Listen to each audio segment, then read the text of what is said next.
anyway, are you Sorry. recording all this? No, All not right. yet. Not yet. Well, Not it's yet. But okay. oh, okay. That's what I was about to ask. Yeah, it's okay. Got it. All Do right. would So this is this. So he did as an adult. He was a Rotarian, and which my husband was, and he did this history of the early schools in the in the Imperial Valley, and it's in his book, The Wide Awake Elementary School. So anyway, but my husband, but Bill's dad went to that as a kid, and I don't remember. He could have said something, and at the time, you're a kid, you don't think about those things. But anyway, he attended that school, and so his father was down there trying to start a farm, and there were a lot of, I guess, a citrus farm, because there were a lot of citrus farms down there at that time. And if you know, they're on La Boucherie and Maine.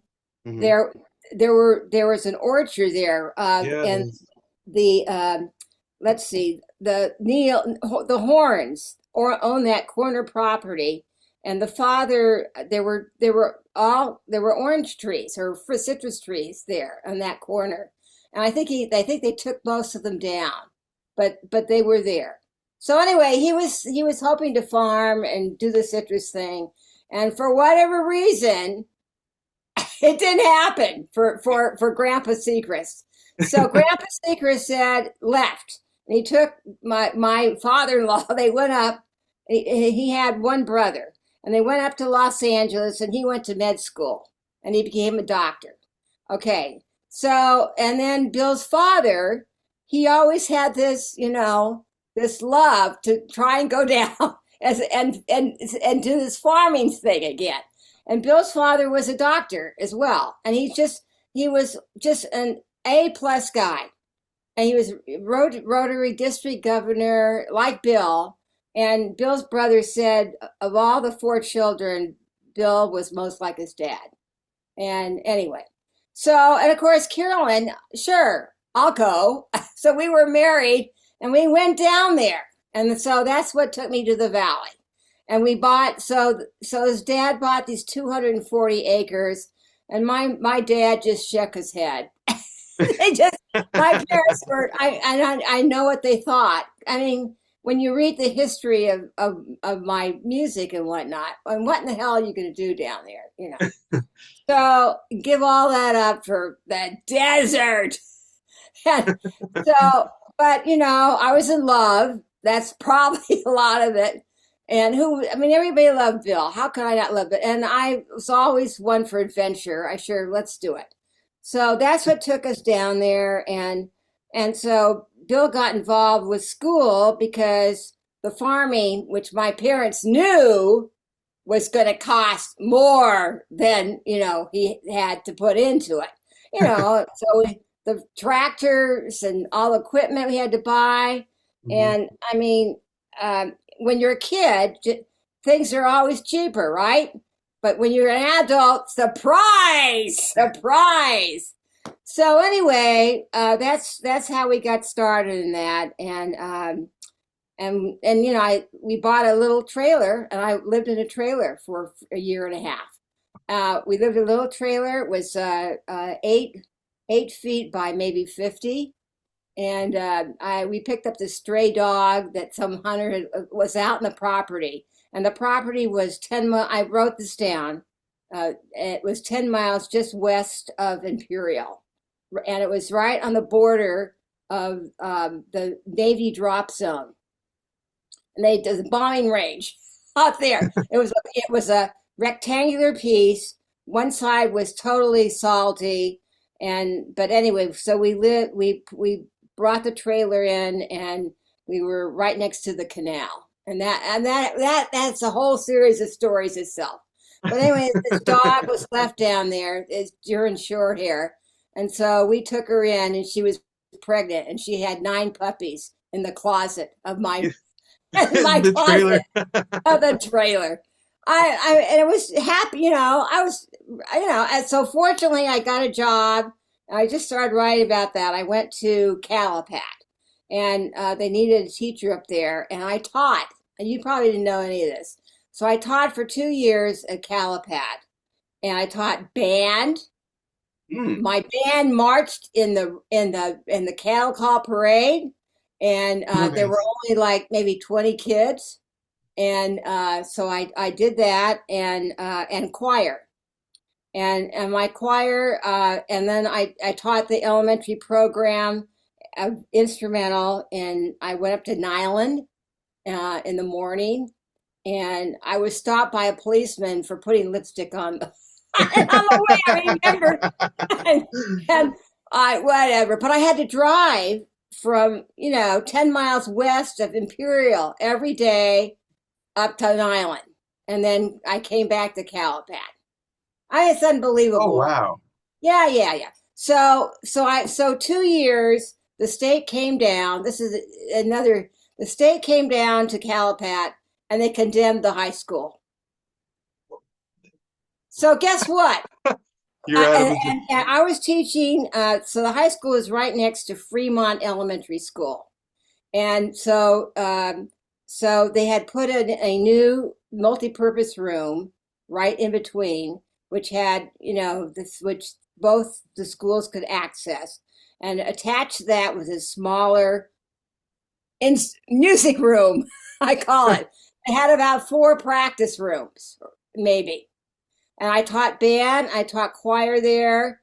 And so when the school was condemned, the high school, guess what? The administration moved into my room. They took and your and the like kids at the high school had to go to school in tents intent. with swamp coolers. Oh my God. This is 67. It would have been 60. So I started teaching there. I was married in 64, taught in LA in 65.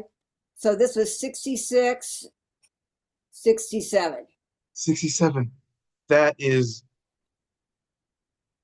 how, so what when did how did the students like what happened like Well, eventually? so the administration took over my practice rooms.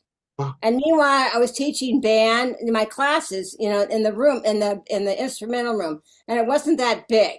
I mean, I would say it was at maybe half the size of the room at the high school at Southwest, if that. So anyway, and Lee Lawler was teaching meanwhile in Imperial. Oh, So, and I got together with they got to know me. I'll never forget. I took my band to festival, and the Scoba Festival. Fiesler, Jack Fiesler was teaching, at IVC, and so his son is a minister now, and and they went to our church, and of course I knew him, and I still know him because he's now in Santa Barbara as a preacher. Robbie was his name. But anyway, so Jack, I took my band to festival, and I had, maybe 20 kids max. This is a high school.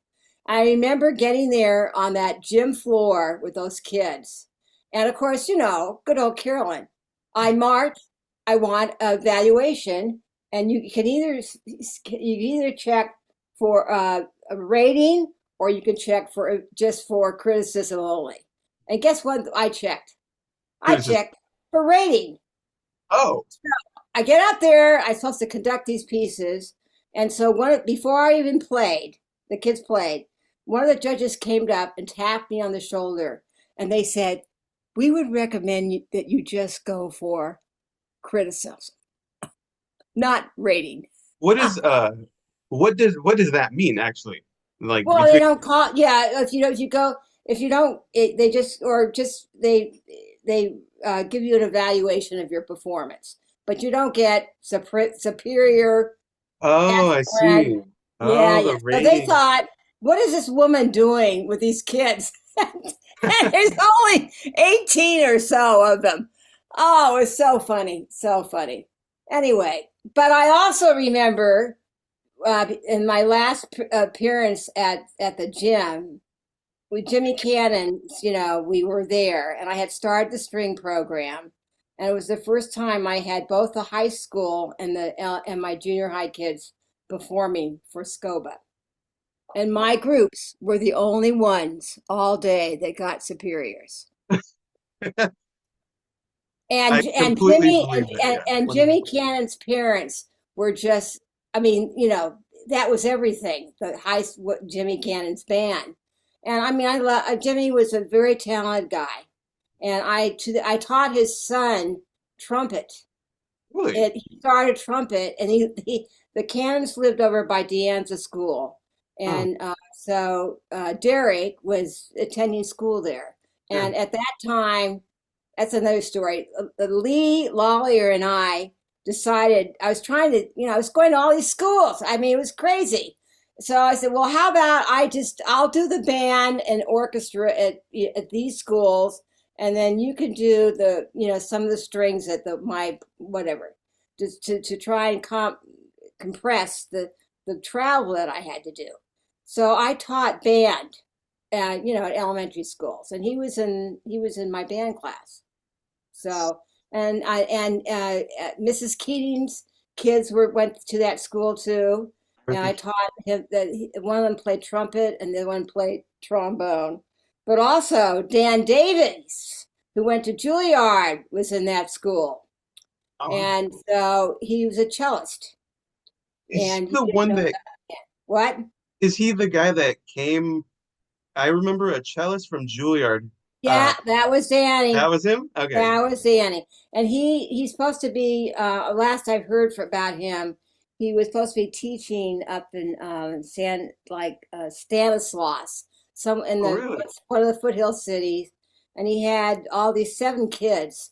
He married an Asian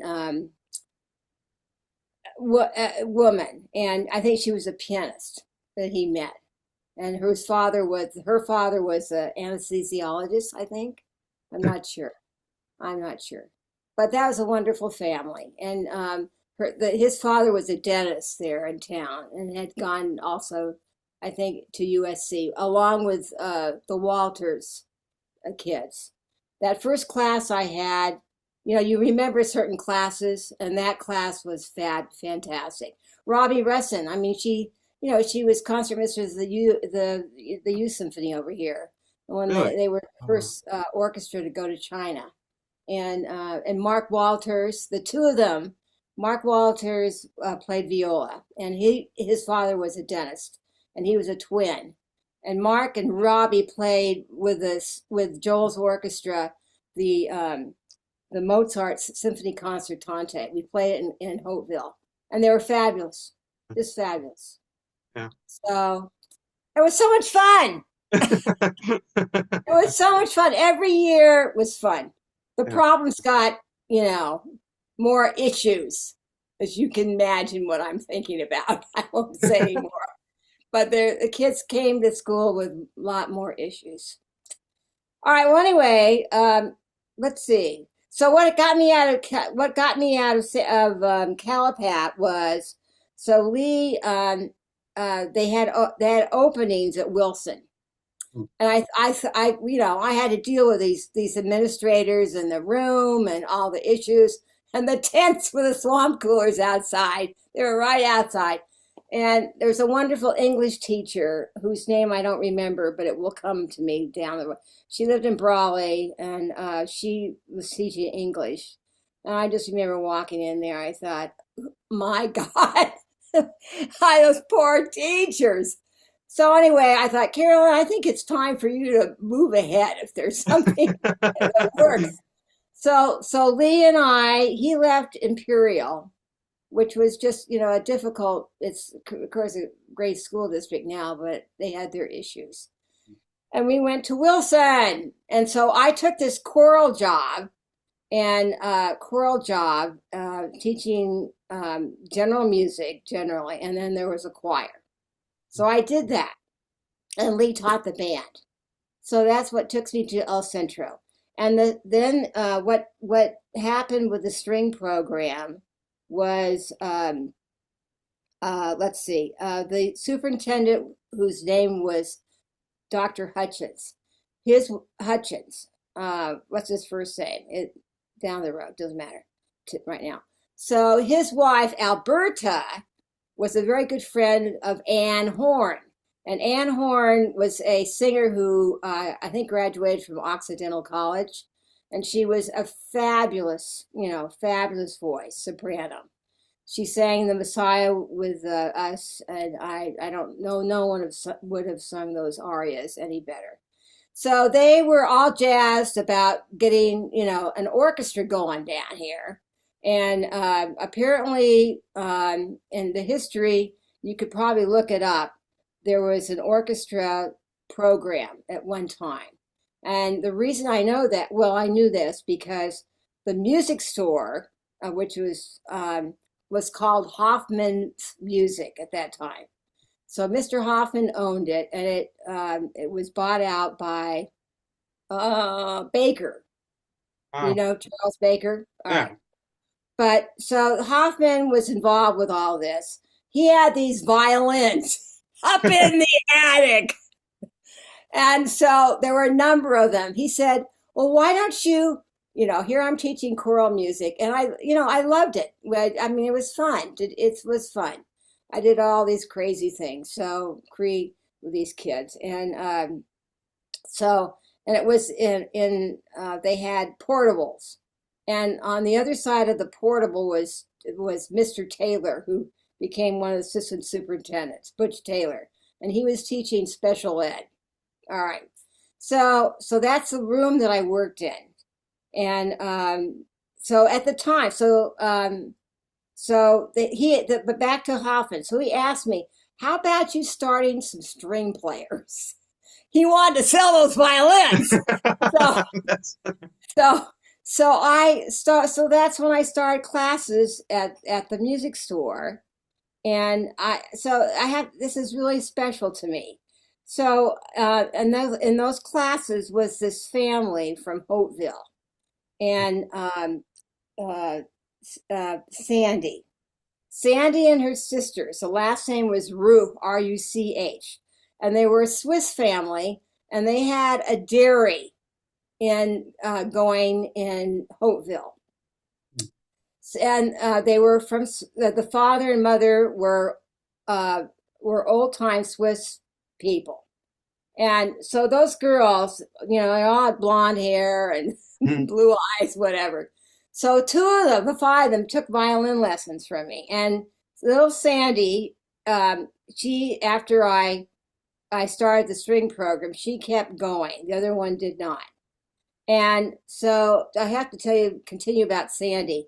So here is Sandy. I went to her wedding in Yosemite, and yeah, and she's a nurse practitioner, and she back and they live back in, I think it's Virginia, but she is still playing her violin.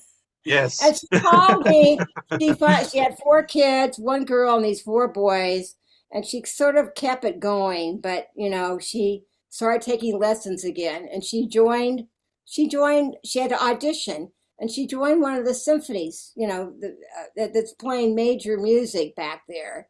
And she wrote me these just heartfelt letters about how much it means to her about music. And so she comes out to San Diego because one of her sisters lives out here, and the family comes out here. They rented before her mother died. Maybe it could have been within the last 5 years. They were all out here, and she stops by. Or if something happens, she went to fiddle camp, I think last summer or something, and she contacts me, and she's so grateful. I mean, it's incredible. But I stopped teaching her. I got pregnant, and eventually, and Mr. Williamson, was just a wonderful, wonderful man. Do you right? remember him? What? Horace is Horace Williamson or something? No, his first name. What is his first name? I never called him anything but Mr. Williamson. So he was a bachelor that lived in Hopeville, and he taught Robbie. And I think he gave Robbie, he could have given Will, but we were all going over to, the musicians before the symphony started, we went to Yuma Hmm. and we were playing the Yuma Symphony. And so, and he as well. And he was driving home one night and some, some drunk guy got on the off ramp going when he was coming up and he was killed. It's very, very sad. So anyway, so that was before, we started the symphony orchestra over here. And that's why Keith McGaffey, Dr. McGaffey decided that, let's create something here. So that's how that all started. And so and he was putting these programs together.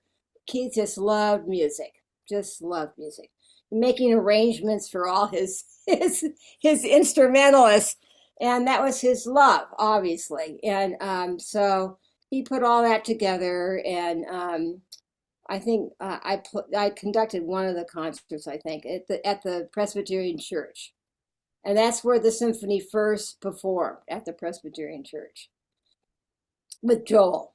So and then Joel, we've also played. Keith was very active in the Episcopal Church over there on the corner, and and when they had these fundraisers at every fall, um, wine tasting, whatnot, we would play, and so that's how it sort of all started.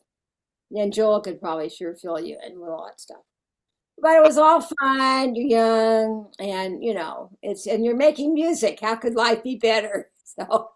So anyway, so we got the string program going, and I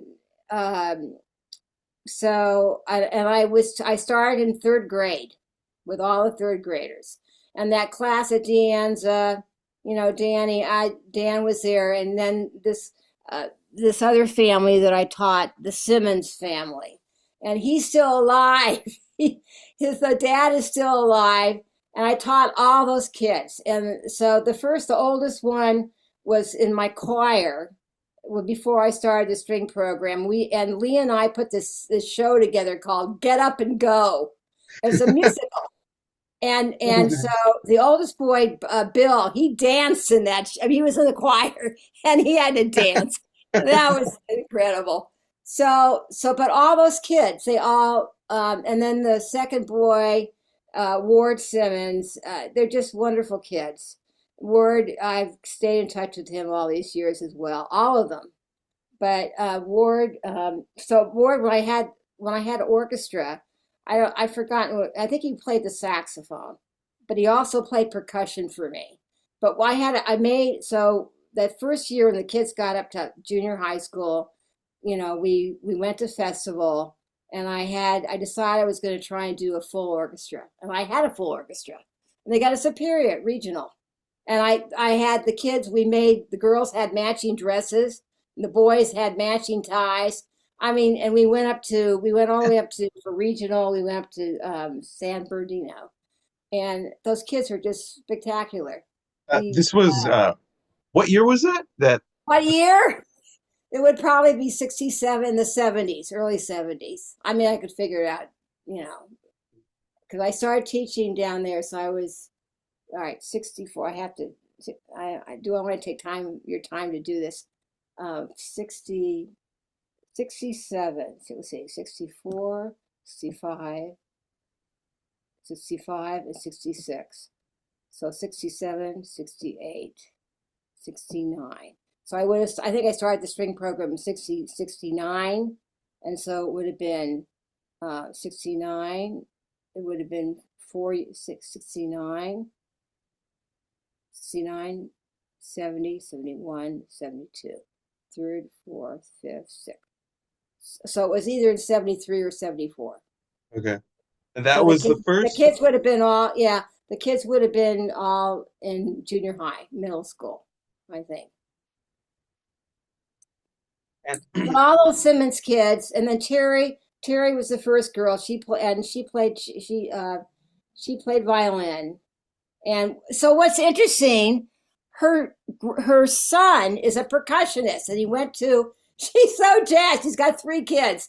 And I went and heard him in San Diego about 4 weeks ago. He came down here. He married a Finnish girl. He went to the Berkeley School of Music, and he's Wow. very good. And he married this girl from Finland who's a bass player, and they do jazz and or well, stuff. And Yeah. they're wonderful. So he was out here, and he came down to fill in.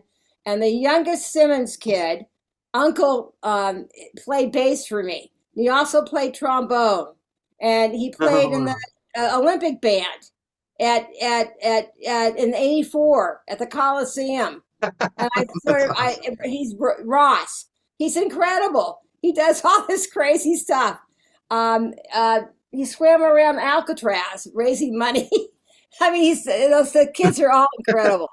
So, but anyway, the son was down here, and so Ross shows up, and they of course didn't know I was coming. I brought some friends and listened to this kid play. So he's got a life with music. And we had some pictures that we took, and it was just it's wonderful to see this. I feel very blessed, but that I'm still alive, and you can see the product of what people have done with their lives with music and how much it means to them. God. All right. So anyway, back to the school. So I did, but anyway, after doing that, I taught the teaching the band and orchestra. I thought, no, I don't want to do that because my string players, were not Lee. Lee can't. Lee wasn't doing the job. So I went back, and then I got so many classes because I was seeing the kids 2 days a week at all these elementary schools. So then we moved up. We didn't start with. I didn't start them until fourth grade, and then I finally went just to fifth grade because I couldn't cover all the classes I was teaching at Hmm. all these schools. So and then thank God they had the tri schools. I was going over to Washington, and then they finally did the tri schools where they had all the fifth graders at Desert Gardens, Right. where you were. That's And I where thought, oh, that was so nice. Two less schools to have to teach at. right. Yeah, it And was. so I put a program together, and the only way I could do it all was the busing situation. But of course, then I had the boys that got pregnant, and I still taught Wilson, but I couldn't do the elementary. And then they hired um, the little guy, Scorich, to do that. And then Barbara, and of course, Joel at one time was teaching the high school initially, Yeah. and then he left that job and just went out to the college. Hmm. So Scorch took over the high school and the elementary, and so one of the principals, Barbara um, uh, Oswald, was the one that sort of sort of told him that you shouldn't be teaching anymore. I guess she went to. I could. She had the audacity. Well, not the audacity, but the forethought to say this isn't working. So she went to one of his concerts at the high school, and I was teaching her daughter cello. I had started her that first year. I those kids were like, I think the daughter was in second grade. Everybody was else in third grade. I put a cello quartet together, and they had their I made a arrangement of Twinkle Twinkle, and they did the variations all memorized, but it was in harmony. Yeah. Oh, yeah. And the judge came, and that we had the Fat Festival in that room, my portable, and then I remember the judge saying, I don't normally give ever a superior to kids, and first year players, but this was just incredible. So they got a superior, and but anyway, Lindsay was just darling. Well, they all were. Penelope Levy was another one, and then um, uh, and I think my son Stuart, and then let's see who the third one, Levy, Isaacson, yeah, the history teacher at the high schools. He had 4 children who were very, very. Ted played violin, and 2 of them played cello. So I still, Kathy Isaacson, I don't offhand remember her married name, but she's still in the Valley. And I hear from her occasionally. So anyway, so that was that first year. And, it was just so fun. It was so fun to get the kids playing well that you could, regardless what level they're playing, Right. music's coming out of them. That's the bottom line Amazing. of all. And I know what it does, you know what it does for them and carries them through. All right, so anyway, where are we? So anyway, I went back after I told them I try out, after Mrs. Oswald dismissed Scourge. Why I said I'll put a schedule together that I think is going to work. It's going to work. So I guess that's when we started the busing thing, and so the kids came. The elementary kids had one lesson at their school, and then they bused them to Wilson at lunch, and because it was wonderful. I mean, it was all set up. The place, I didn't have to worry about any of that stuff. So there, and the kids would have to give up their lunch a little bit, and but they were missing less of school. And then eventually we had to do it at the high school. They went over to Southwest, and when the Southwest High School was built, I went over and taught. I taught 1 year, I guess, at Central. I took when the high school kids were there, and that was before. I'd have to think about that before Scourge came aboard, and that's probably when I realized I can't do all this as is. So it's pregnant. But anyway, so the program, the elementary school program, was I couldn't teach for whatever reason. And when they built that high school, I have to give praise to the administration, because the one school started later than the other. So the kids that were going to Central could come over and do orchestra at the high school. Oh, I And see. that was really something that they managed. It was like 15 minutes later. And over the years, when you're looking back, I really appreciated the fact that they made an effort to make orchestra work. And Mhm. I see in the students that I teach now, I have high school kids at a STEM school here, among others. And the fact that the teachers, they had 2 lunch periods. So some of the kids they missed their lunch so they could take another class. And what was his name? The senior. I'll probably come up with those teachers' names, but anyway, one of them were like the history econ class or whatever. Mhm. He would allow the kids to come, in late from orchestra, and I was just really grateful so they had made that work for the kids. And I don't know if they did it for the kids, probably not for me, but whatever. But I was really grateful for that. So anyway, so that's what happened for the last, as far as the program. But you talk about women and sexism. So since you mentioned it, I I think I wrote down. I had to take the LA exam. I was really proud of this, and I really didn't ever talk too much about this, but I thought, well, I'm not going to be there. Why should I take it? But I thought, well, it'll be an interesting experience. So, and I don't even know if they still do this, but for secondary education at that time, this is in 65, 64. So you had to take the exam, which is a written test on just general education stuff, like 3 hours, Hmm. and then you had to go and do the practicum, which was in your field. This is for all secondary teachers. So music, and they had one interview for the choral and one for the instrumental, and the teachers were teachers in secondary education from the LA schools. So, and the choral, I played piano and I sang. I passed the functional SC, but that wasn't my thing. So I had to go. So I took that far apart, And I mean, they give you an octaval score, and you have to say, all right, we want you to play we want you, and then you have to either play or sing a song, and you have to show your competence. I mean, like a solo. And so I don't know what I did. Maybe I played the piano.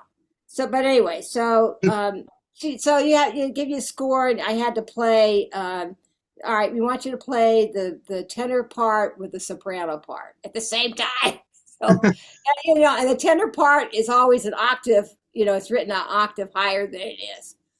Oh, so among other things, and of course there was conducting. I don't know what else they asked me to do. It's like a nightmare.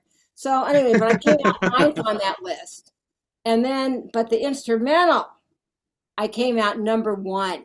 Oh yeah. And so I played my cello. I had to conduct, and they asked me to conduct the Star Spangled Banner. And you don't think about it, but it's three. I can't imagine how many people failed. And they asked for transposition, and I knew all that stuff, all of it. And so the questions, and there were was there two, or I think there's just two guys that were there. They're men.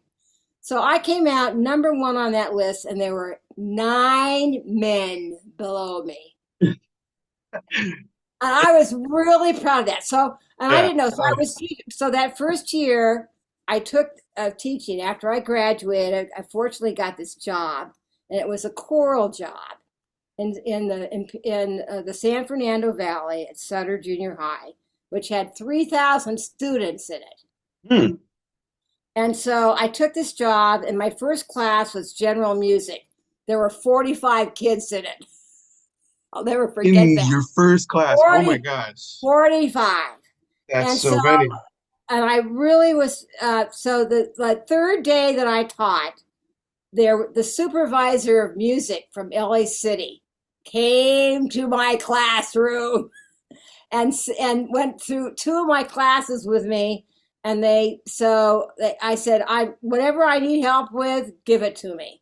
So I went. She let me go to. I observed a choral program. I went for a day, and that was really wonderful because I had no experience in choral music. I mean, really, to speak of, other than what I have done myself.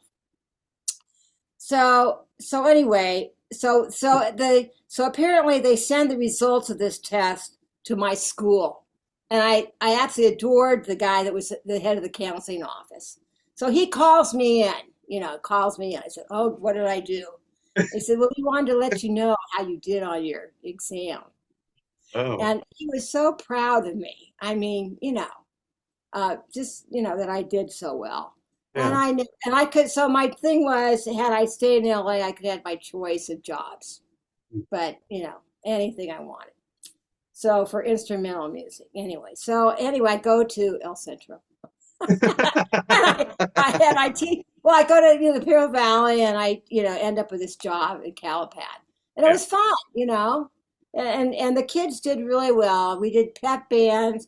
I remember my dad coming down once, and he was a sports nut and an athlete, and he really was he loved me very much, and so he came to the basketball games, and I had the band up there playing, and up at Calipad, and there were some wonderful people that were up there. And the Simmons kid, I tell you, that showed up. He was president of the bar here, and he still goes to the Valley, and he works as a resource a lawyer and counselor or whatever. I don't know what his particular job is, but he knows. He went to school with the superintendent up there, and when they had that horrible fire, in Island, where they had many houses that burned down. Huh. He volunteered to do this fundraiser, and I think that was the one that he did when he swam around. He swam around Alcatraz or something, and I sent him some money, and his the person that's the superintendent, I think he's still there doing that, was Marianne Klein's son, and the Klein's I don't remember his first name. I didn't know him that well. but I taught the little nephew cello. He was a student of mine, and Marianne, they were just wonderful people. She was head of the home ec department at Central. Hmm. And when Stuart was born, she gave him this little tiny pair of jeans. How could I forget that? Anyway, she's just a wonderful person, and the family, wonderful person. None better. And she passed away, a few years past, and I'm sure they all miss her. So anyway, so back to sexism. So there was that, and so they asked me when I don't forgot what year I could find out. They asked me SCOBA to conduct the honor orchestra. Stuart was probably 3, so that would be like 78, maybe 78, 79. So then that was before they had middle school. So I said, sure, I'll do it. So I put, and then I said, I told you I went to Arrow Bear, and the guy that started that camp was the supervisor of music in Long Beach schools. His name was Fred Ollendorf, and he was just a wonderful guy. And so I eventually taught up there one year. I taught Really? middle school. Yeah. So I was Oh, asked I to did do, not know that. yeah, I taught it. So I didn't put that, I don't think I put that in there yet. But anyway, so I conducted the honor orchestra, and it was 7th, 8th, and ninth grade. And so I think I had a miscarriage, and I don't know. So they thought I was ready to tackle something. So, and I know some of the parents were saying they thought it was the best orchestra experience that the kids had had. But I had to put all that together. I mean, it was incredible. And I was the first person, I think I was the first person, first of all, we made an album. And I thought it would be really nice to have the kids' pictures on it. So I had one of the fathers took a picture of the orchestra, and we had a picture on the album. And what else did we do? Oh, I out of my own pocket, I paid all the people that came up to audition, the Wait, kids. this is for what? Goba. For the scope? Really? I felt, I don't think they had ever been paid before. It was all, volunteer stuff. I could be wrong about that, but I think after I did that, maybe they talked about the board meeting or whatever, but they thought we need to pay these people something. And it was I did it in that orchestra experience. I did it in Long Beach, and we performed at Millikan High School. And so anyway, so those two things. And Fred told me, I guess he was still alive at the time. He said that I was the first woman that was asked to conduct an honor orchestra for SCOBA. Scoba. Just So, so you see, quality makes a difference, I think. I mean, what's your output. So, but I never felt the only time well, I don't know. No, I don't know about that, but whatever. you mentioned that you guys made an album at that Scoba. Was it just for that Scoba performance, or Well, was it so that for was, the I don't season? know. I don't know what the history was of SCOBA and honor orchestras, whether they were making every year. I'm sure they probably did, but we had a record, and I have it probably around here somewhere, and so but I just decided it would be nice to have a picture on it for the Huh. kids, so we did that. I can drag all that stuff out. It's another thing. All right, so we did that, but that as far as the sexist, and that's all I have to say about I that I have met, but personally, but I never thought about male and female and all that stuff, but I conducted the orchestra, then I was you always think along, you don't see women conductors, and now my gosh, everywhere. Yeah. So Maren Alslips has done really Yes. fantastic stuff. Yeah. And so anyway, but you just take the day that you have or the year you have, and you make plans. You do stuff. Many of my friends from long ago, I had a very good friend that's in Tulsa that she's wonderful. She's just a wonderful gal. And I still communicate with her. She said, "Well, you're never going to let grass grow under your feet." And it's nice to do. It's nice to live, participate in life with the gifts you've got. That's what's important. All right. Well, anyway, so after that, I don't think there was. I conducted the SCOBA group one more time, which about maybe it was 7 years ago, something like that. They called me, and so they had the middle school honor orchestra. It was just like six, seven, eight, and so it was strings. And then there was so I didn't have anything to do. I said I'll conduct it, and so they took the older kids, all played in the full orchestra. Mhm. So I had the string orchestra, Mhm. and I would say, and they had the band, and of course I wasn't. The band, they could have played it on the same concert, all of us. I don't know, probably did. So I went, but I was really proud of my kids because we played more difficult music, and I felt sorry for the full orchestra because I don't think the music they chose was as challenging for the string players. Mhm. But naturally, I think string orchestra, if they're playing that level of music, it's always going to be more challenging because Mhm. there's fewer parts. Right. That's right. And so they have to carry their weight. Right. And we played I thought our music was more difficult. We did the holes, the suite. Holberg suites. Yeah, this whole suite. And the St. Paul's and the last two movements. It has solo parts for the kids. There were no solo parts in the orchestra, and so and you never know when you take something like that on if you're going to be able to get it all done in a week. And I had the youngest kids, sixth graders.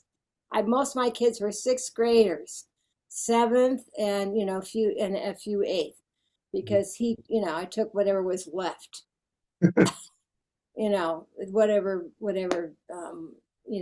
you got. With the first orchestra I did, I listened to every tape of Mhm. every kid that as far as the string players, because you really can't choose the music for the kids to be successful. Mhm. You really can't choose the music until you know what the level of your students are. Yeah, is students are. So anyway, but I didn't have that choice this time. But I figured, well, let's let's see what happens. Mhm. So Um, anyway, quick little fact. I actually met a student that was a part of the second time you did the SCOBA orchestra. When I was studying over at Azusa Pacific, and I was in the uh, AYS. I did a year in AYS. One of the violinists had actually was a part of that orchestra that you really, did the second time, yeah. And I remember mentioning how I just randomly mentioned you, and she instantly lit up. She's like, "Oh my God, she was my orchestra. She was when I was at the SCOBA, and she's like the really. best orchestra director I've ever had." And this was when I was in AYS, like 2011. So it Hmm. was like Wow. Wow. it Wow. was yeah, it was really neat to experience that because it was like, oh my gosh, that's like the tradition that I come from. So Yay, yay, yay. Yay, yay. Well, as a director, you feel so responsible for all those kids. And you want, especially, it's not like you're going to see them tomorrow at school. You're not. You get these rehearsals. There was 4 weeks weekends rehearse, and I remember for that orchestra. I remember the bass players was a big, it's a problem. So, but I remember this guy, it was a teacher, so I found out, brought these two kids. He drove them in from Simi Valley hmm, to my orchestra. And we only had, and I think they found a couple others to play. because you have to have that balance. And I think, one of the great things about that last year, well, any of the years I've had, you got to have the bass players. They have, you got to have that bottom. Yeah, You you got to do. have that bottom. And boy, that last year, I mean, they were all good years, but with your brother, and I still listen to that in incantations where the basses have the solo, and man, every note right on. So anyway, so he brought these two kids. But what's interesting about all this is here, 6 years later, or whatever it was, or 10 years later, my son is living over there, and my grandkids are going to that school with that teacher, and he's wonderful. He retired about 2 or 3 years ago, and anyway, but he drove those kids, and that was an inspiration to me that he took the time to drive them, and we had to go over. Was like in Covina. You know where Covina is? Yeah. Oh, yeah. Off of the whatever, maybe it's a 57. We were rehearsing in that area, and he drove them all the way over there to see, just so they to have the experience. And Mhm. I thought, God, what a great guy. So anyway, I totally appreciate that. But I think teachers that really love what they do and get the message about what this is all about, they they'll take the time to do those kinds of things. So that's all good. Anyway, well, that's amazing. So that's that's it. That's interesting to hear.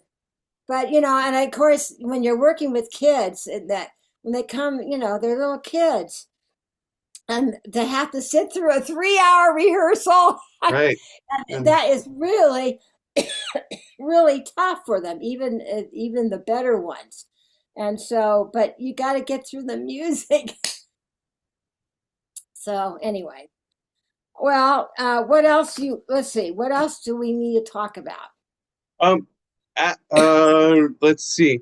Um Really at this point, we have gone on for an hour, and really if you wanted to stop here, I would be more than okay. Like I have no problem with stopping here because I know that and you have your me.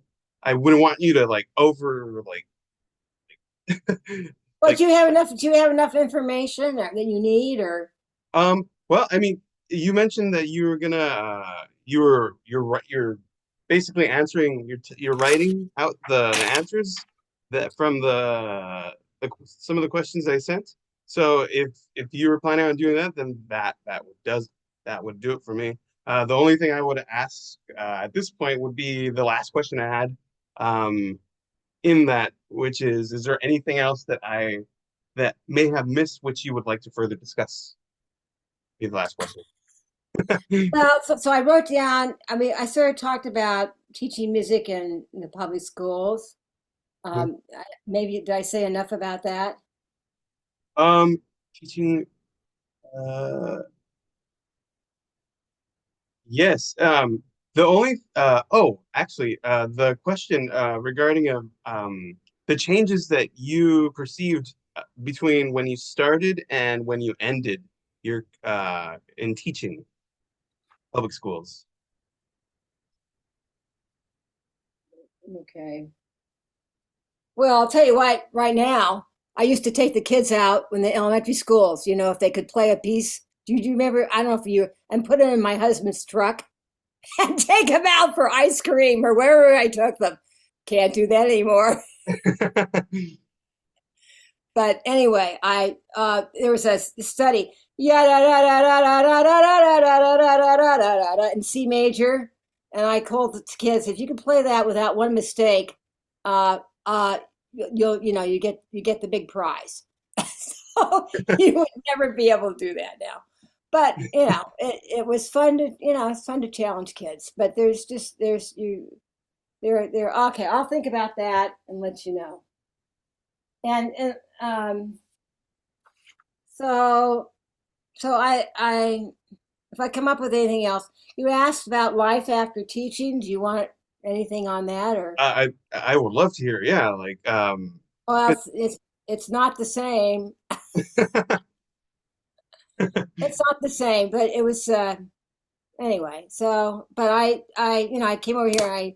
I wanted to play cello again, so auditioned for the La Jolla Symphony, and I played in that for 10 years, and I loved it. The conductor was fabulous, and and this is I pass this on for whatever it's worth.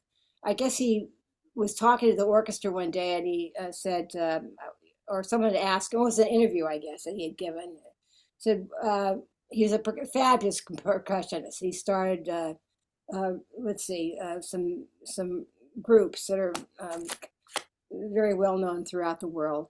But he said, "Well, what qualifies you to become a conductor? Because you have never conducted." Hmm. And he says, which I think is really important. This is probably the most important thing. He said, "I'm a musician," and he is. And I'll tell you what, his stick technique was fantastic. He was just absolutely fabulous, really. And he grew up in the cornfields. He was nothing, never whatever. I'm sure a rebel as a kid, but he's just fantastic. So that kept me going. But your eyes don't work as well. Sharing stands is an issue, and getting down there was an issue. Hmm. And so I decided it was just time not to, you know. So and meanwhile, I played up here at Moonlight. They asked me to play for these shows that they do up here. They're musicals, and I really enjoyed that. It's a small group. I have my own stand, but the big problem is that it's so I could see better. But it's a commitment because it's a week of rehearsals and then 3 weeks of concerts, every night. And some of these guys were there. They were just wonderful. They would drive all the way up from San Diego up to Vista to do this for peanuts. They finally they finally got some more money and were giving us $1,000 but it's $1,000 worth for a month's work. Hmm. And but the money was never the thing. But I enjoyed it with a small group, and but it was just got too much to drive over there every night and sit. And it's not like you sit back like the violas. You have to sit Right. forward, Yeah, and you yeah. want to you really want to do a good job, and you got to be you're the only person, and you got to be right on. So but there's a time. So I've done some other shows here that have been like just a couple weekends, and that's okay. So I freelance lance around one, and I've enjoyed that. So and I've always had students, Mhm. and I've got some wonderful kids now. One I had two of the kids that played in the mostly Mozart group, Hmm. and Adith, here in 4 years he managed to get in the top group, and that's it's just it's advanced group. And they play symphonic literature. It's very difficult, and he's had to learn to manage that. It's not easy stuff. So I'm very proud of him. And there's others that are coming along that are very dedicated. So anyway, so that's about it. I do a lot of volunteer work too, which I enjoy. I wash towels every week for the homeless. Really? Yeah, and I really enjoy doing that. There's the showers. They call it showers of blessings. Oh. And over here at the church, they do showers twice a week. One here in Encinitas, and then one, I guess, on the north side of maybe it's in Vista. I'm not sure. So I pick up a load of towels, take them down the laundry mat, and those people are just you want to be around people that are doing good things, Hmm. and that's with all the horrible things that are going on in the world. It's just it's very comforting, and knowing that you can, but regardless, you can't change everything, but in your environment you can do a little. Right. So it's all good. Anyway, so anyway, I've been singing in the Methodist choir here, and it's It's I can't. I had was asked to join some orchestras, and it's just I can't do that. I can't do, I just can't do that after having my own and knowing the problems. And you just don't want to listen to the wrong notes anymore. That's the hard things. And I don't want to say anything to anybody. You don't want to hurt people's feelings. And so I'm glad that other people are doing it. And I've had a adult student that's a pianist. He graduated from the Berkeley School, but he wanted to play cello. So he's like in his late 30s, 40s, Uh-huh. and so he's out. He joined. There's a lot of interesting people around that, and they, at their level, they really enjoy what they do, and that's what it's all about, actually. Yes. All So that's about it. right. Yeah. Well, uh, So thank tell you me so. about yourself real quick. So tell Oh, me what okay. you're doing.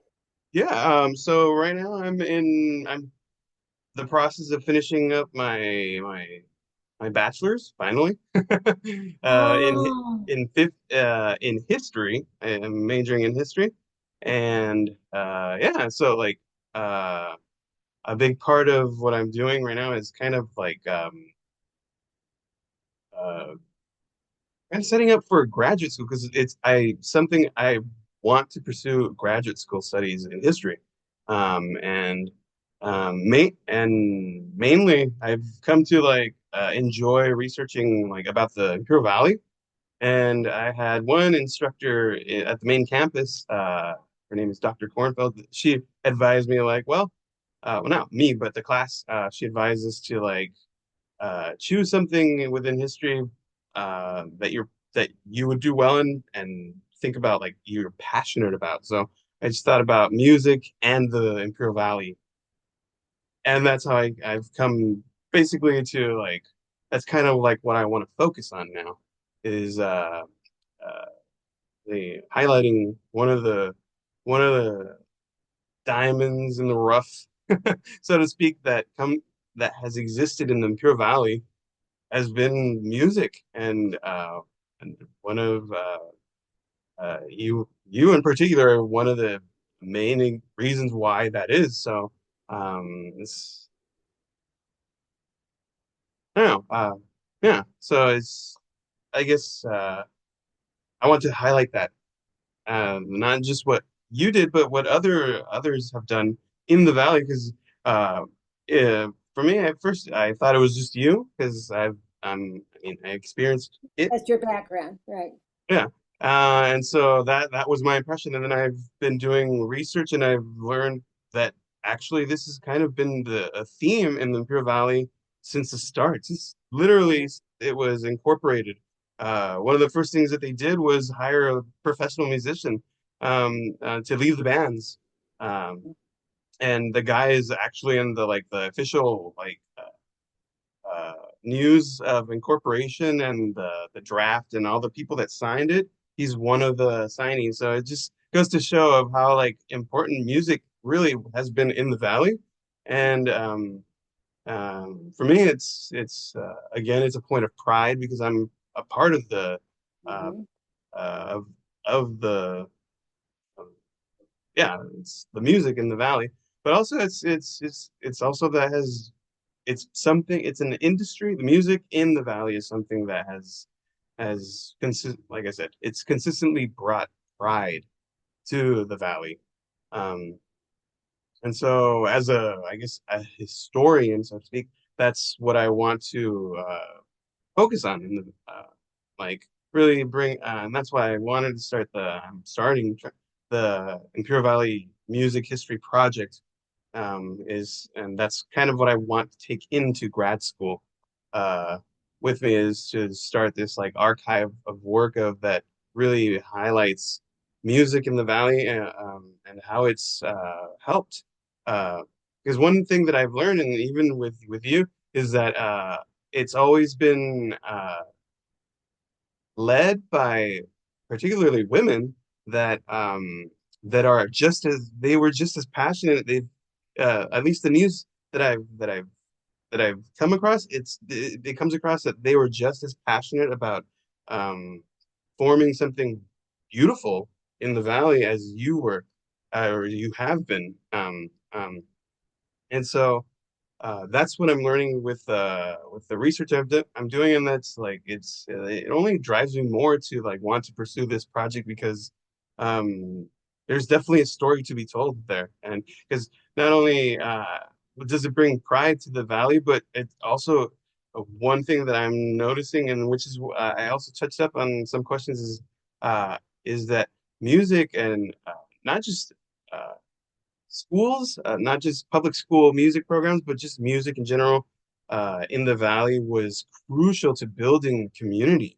Like if you come across the most mundane like ad about the church is having a meeting today, and for entertainment will be music, and then it was either community members or orchestra, like the groups. So and you see like every social gathering that occurred in the valley was always along with a music group or performance or even like one thing I'm noticing in early valley history it was music was always matched with like auditory something like vocal like a poetry reading or like a reading from a sonnet. It was always paired, but little by little it went away, but music stuck around, but things like that. So like um, the arts was really crucial to developing community in the valley. Uh, and and and then once it was there, it started to bring pride because like I found that like in the 1930s there was this violin teacher. Um, I'm blanking out her name right now. Mary writes Mary writes Perkins? No, I think Mary writes Perkins was her name, and she was this violinist, and I think she's founded.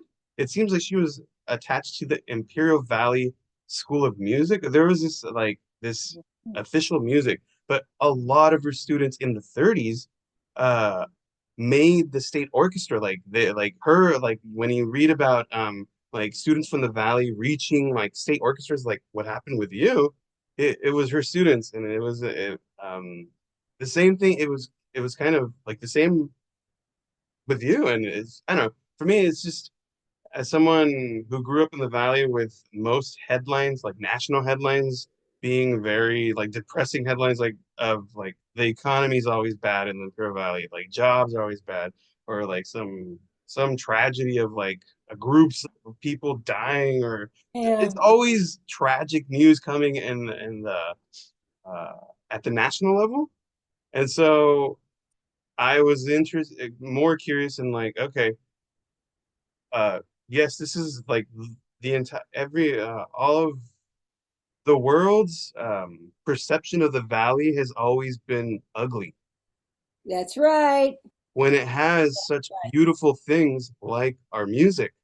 And so my goal with this is to bring light to that, bring light to the beauty that exists in the valley as a historian.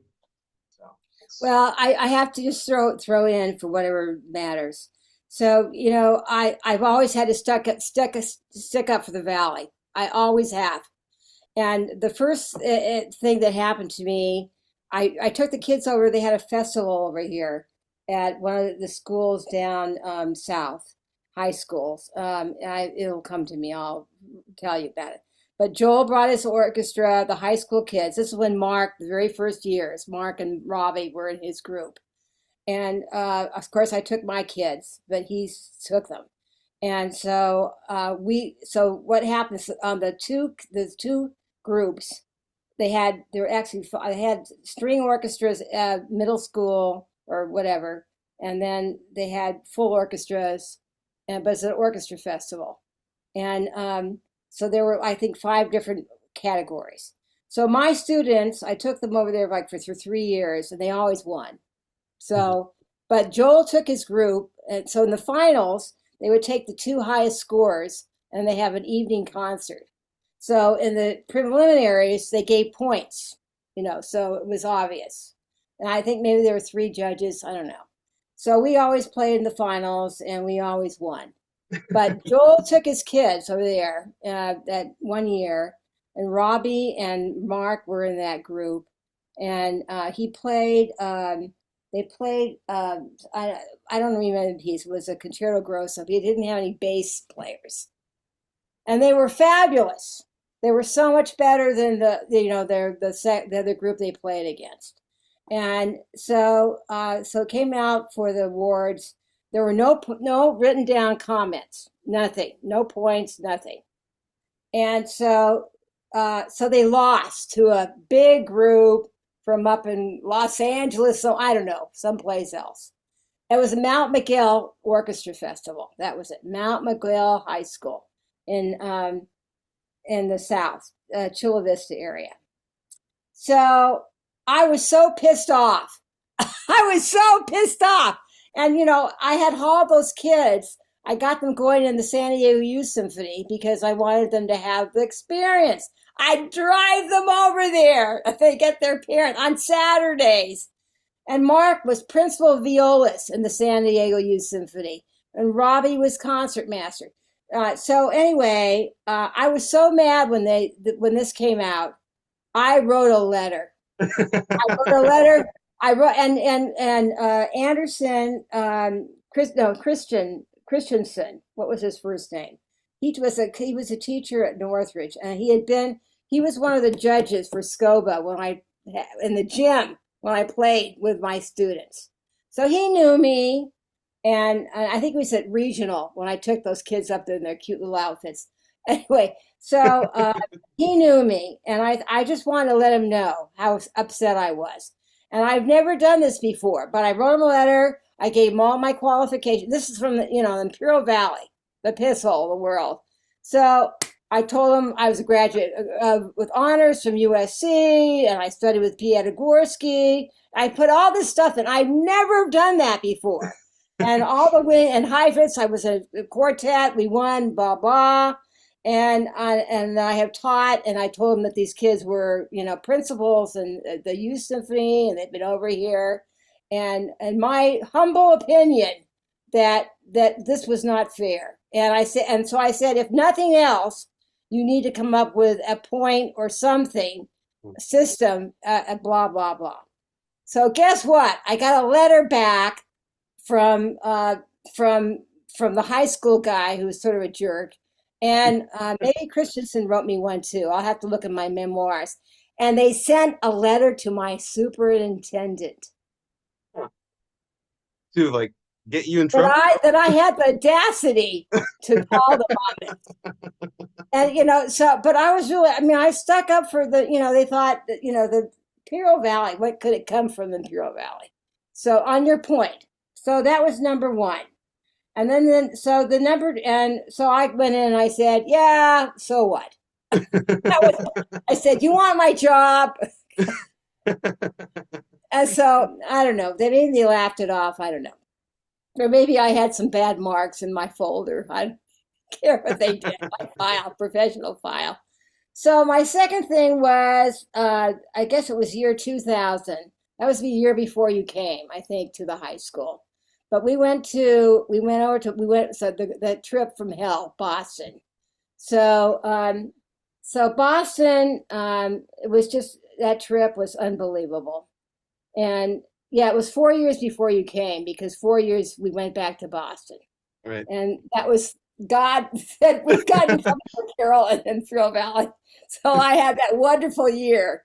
No problems on the trip.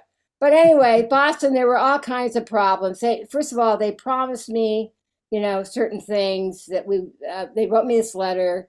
And they had a gathering I'm not going to fly back there. They had a gathering of the teachers that were going to be participating. We got back there, and and we played. We did one of the Vivaldis for 4 violins, and I think we did, maybe it was the Rudder. But the kids were fantastic, and so I didn't.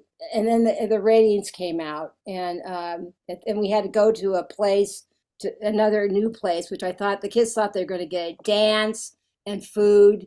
Mm-hmm. No dance, no food, and they didn't give me the name of the place, so I had to find. They gave me, I mean, they gave us the wrong name of where we were supposed to go. I had this bus with these kids. We finally got there to the Ward's banquet, whatever, and there were no seats. Some of the kids had to sit on the floor. Oh, And then they announced the winners, and of course, we didn't win. We oh, came in second. So, so anyway, and the other group, I don't know. I don't think they even played because it was a string orchestra category. So, and the kids were just devastated. And good old Breezy's mother, she had recorded it the nice. group before. They played before us. Okay. So, of course, and the big problem with that festival was they had different judges. They did not have the same people judging. So they had four judges, and so one would come in and do the critique, and but they weren't listening to the next group. Oh, wow. So that was horrible. And I spent $50,000 getting those kids. Was what it was, and all of them, of course, were from the East Coast. And the group that won, they had white cutaways, and they were mostly Anglo, and they came up from I think Florida. So unknown to me, I wrote a letter. I wrote another one of my letters and I think it was Festivals of Music, to the guy, and I said and of course I had the tape, and I think of Breezy's mother, which I made a copy and I sent it to him. And I said, because I was, I stand up what I believe, and I said, so he listened to it, but the worst thing about this all was the kids, the good old K's, unknown to me, they had contacted the school, and so they had this dialogue going across the internet, unknown to me, and they took our trophy, our second place trophy, and they threw it in the trash can. And they took a picture of it. They took a picture of it and they sent it back there. This is what we think of this. Oh my gosh. So there are all Hilarious. this verbiage that went back and forth. And, when I finally found out what was going on, of course, that high school said, "You're poor losers." Well, they went through all this stuff. And so, but anyway, so I sent this letter to the and with a video, and I said, "You tell me." And of course, I had to throw all all my stuff out, who I was, and blah blah blah, and talk about sexism and being a woman. And so, anyway, so he finally responded, "Well, you're at least equal, if not better." That And they was did. his. That was the response. So and they it was terrible what's going on. I mean, we had newspaper articles about this in the Post Press and the back there in Florida, wherever it was. And Really? Oh my gosh, I oh gotta look. yes, it was a big deal. And so then I guess the concertmaster of that orchestra, the woman that conducted that, it was a woman, and she was, I guess, a zero according to their. He didn't even participate because they didn't like her. She had fake credentials apparently, and there were a lot of issues with that. Mm.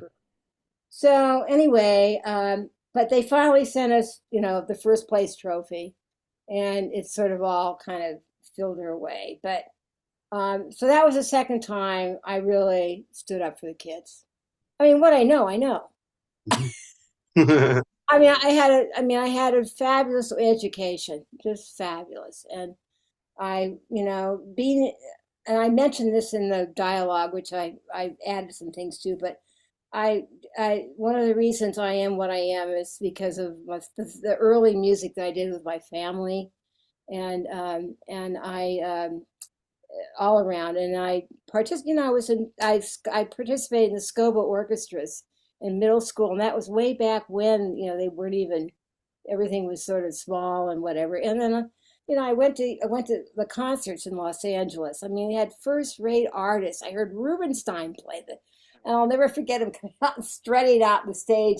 He had long tails on and throwing his tails back, and and and Milstein, and just fantastic people that I heard, and that all played in tune, and they were in musical, and Yeah. and and it was the Los Angeles Philharmonic. I actually played I didn't mention that either. I actually auditioned and played for the first cellist of that orchestra, and that was, I guess, and then I went to USC. So I decided, that I would just take lessons from Rido, and which I did. And You he was you said you auditioned and no, played in the not LA? for the no, as a for a student, as a Oh, okay. student. Oh, I Not see. no, no, I never no, I hadn't graduated yet. I mean, I had not even been to. It was a high school, I guess, because I said we moved back. We moved back into the LA area from Beverly Hills after my grandmother died, and so Grandpa came to live with us, and so we were back in the area again, and anyway, so but that it was just a really rich environment of music that I did, and my mother being, she always taught piano lessons, always, and so you have all that stuff going on, and you can participate in all those. There's a myriad of things going on in Los Angeles, but the Valley. I will say this. Brawley, for example, the people that live down there, generally speaking, were really well educated, and they got things going. I mean, the women, when many of them were, went to fine universities, and they just happened to marry farmers like I did, and but they were going to make things happen down there, and they did. So, and I mean, I look, what you come over to San Diego and you live over here, and I mean, for what, as you said, is for what the valley was. I mean, small. It's just nothing compared to the volumes over here, and it's not better. It's not wasn't better. It's the people that make it better. And the Rotary clubs, the down there, the Kiwanis clubs, the time and effort they put into the kids, the youth down there. I mean, there was Ryla. There was the Rotary sponsors and haul these kids up for weekends around. Just a lot of good things, which you don't see as much here. You just don't see as much. So I'm still forever grateful for having my children raised in the valley, and I like the fact they went to. I mean, George graduated from Southwest, but Stuart from Central. I like the fact that they get to interact with kids of a broad spectrum. Hmm. I mean, they don't live in their lily white communities. And I never looked at my students as black or white or Hispanic. I never did. Or if they had purple hair, or if they were gay. And you and I know we had gay students here, but it didn't matter to me. I mean, they're human beings, and we all respond, differently. But I was very proud to have come from that and spent those years down there. So it made and make a difference in the lives of people. Hmm. Certainly. So anyway, well, that's a great project. Yeah. I Thank support you 200%. you. Thank you. All right. Well, you let me know if there's anything if there's anything I can do. It's 11:30. Okay. Well, I say we can stop here. Let me stop this recording.